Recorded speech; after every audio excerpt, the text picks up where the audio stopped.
So as our chicken breast over here is sizzling, it's only been turned once. We're going to get ready to check the temperature of it. And most of the 4-H students and a lot of chefs, we still carry our thermometer. We kind of put it over here in our shoulder to make it handy for us so we don't have to run for it. But using a thermometer is very important to understand that just because it's in here doesn't mean it doesn't have to be sanitized and air dried before we use it. So most of the thermometers that you get have different type of configurations, and the clip here that holds it in the pocket actually can be used as part of the calibration. So if you notice, it has a little hex hole here, and on the thermometer here it has a hex nut. And so you change the configuration of it down to the bottom here. You take the thermometer and you place it into the little hole there. And then we're going to take in this container of ice. We're going to take some water here. And we're going to fill it up so that the ice and the water, it has contact space for the thermometer. We're going to just put that in there. We're going to let it sit a little bit because I just added room temperature water to the ice. And we're going to let it sit there for just a minute. And I'm going to turn our chicken breast one more time. So our thermometer is floating in ice water of 32 degrees. And you can also use boiling water. But for safety reasons, I prefer using the ice water method. It works just as well. And so it sits here for about 30 seconds, and then we're going to look at it. We're going to take it and hook it into that little plier, that little hex nut hole, and we're going to change it to 32 degrees, which right now it's at 30 degrees. We're going to just change it just a little bit up to 32, and now it is calibrated. And it just kind of, it just looks just like that.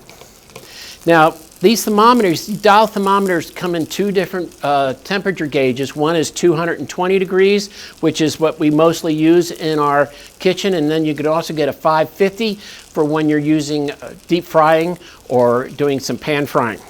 If we were to take Mr. Thermometer now, can we automatically put that in the chicken? No. Before I put it into the chicken, I have to make sure I sanitize the thermometer. And you just don't really wipe it like this. You need to put a little effort into it. There's a dimple on here, which is part of the end of the temperature zone. And so you want to make sure everything's out of that, as well as far up as you can sanitize it. And I still have to wait for the sanitizer to dry on it. A lot of times you'll see people going like this. And I didn't show that earlier when I was using my knife because I didn't want anybody to think they could wave a knife around in the kitchen. And so that is now nicely dried. And so most people will take the thermometer and stick it in the chicken like this. And that is not the way to do it, because you could actually push it too far and actually get a heat off of the bottom of the pan. So what we're going to do is we're going to pick up the chicken, and we can always see that it's not ready because it still has pink in here. And you're going to go in through the middle portion right there to check the temperature.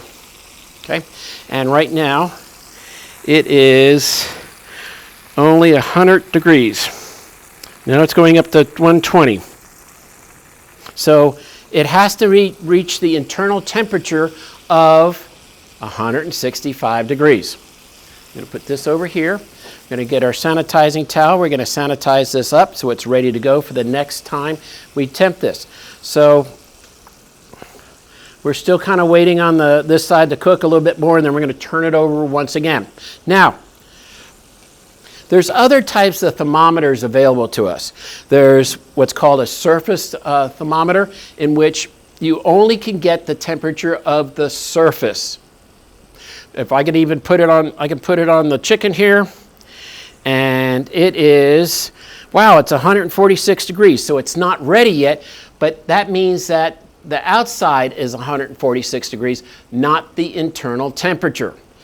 But these are just surface pros. And then the HVAC, or heating and air conditioning group, they came up with this thermistor here, and you can actually get 3 or 4 different heads for it.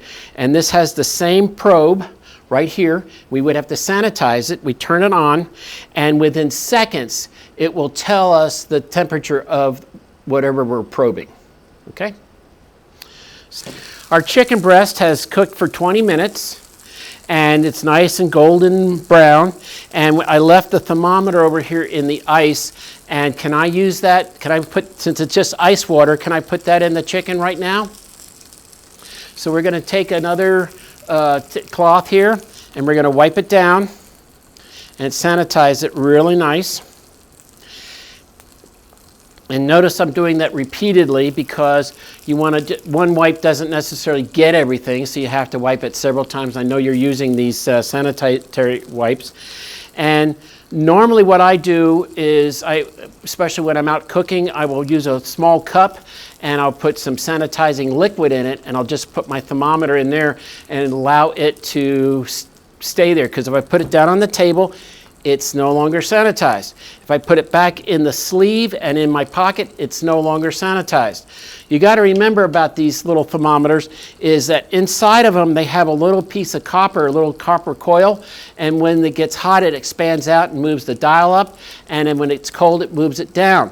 And that's why they can get uncalibrated really fast. So we're going to take the thickest part, and once again we're going to insert this through the middle and into the breast here, so it's midway through, and we're going to just take a few seconds here and watch it, the temperature rise up. 140, 160, and 165.